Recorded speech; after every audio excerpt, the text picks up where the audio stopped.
government, notes the world's preeminent climate scientist James Hansen, is lying to you through their teeth.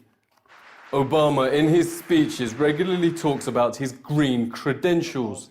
In fact, notes the author of an upcoming keynote book called To Save the Planet, Turn the World Upside Down, Obama's pursuing policies to squeeze every last drop of fossil fuel, including tar sands, coal and mountaintop removal by, quote, whatever means necessary and regardless of environmental damage.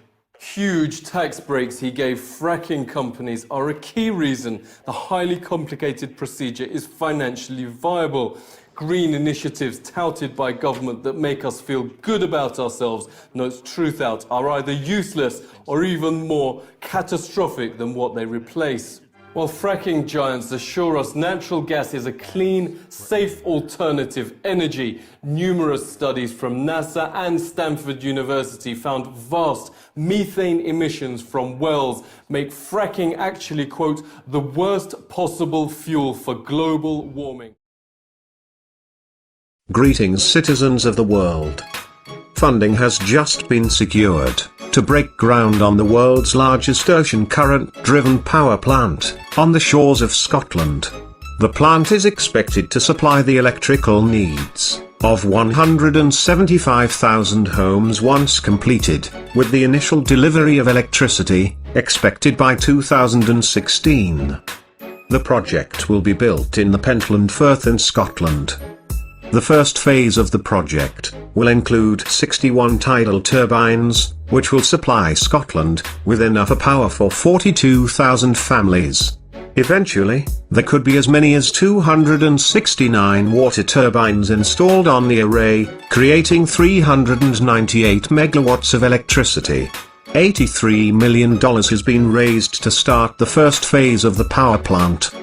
Scotland has a goal of being completely off of fossil fuels by 2020, and this project puts them on the path to meet that ambitious target.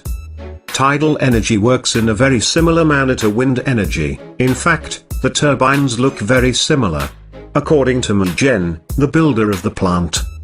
Here is a graphic that shows how the project will look when completed. Seawater is 832 times denser than air, and so a 5-knot ocean current has more kinetic energy than a 220 miles per hour wind. Therefore, ocean currents have a very high energy density, and a smaller device is required to harness tidal current energy than to harness wind energy. Tidal current energy takes the kinetic energy available in currents and converts it into electricity.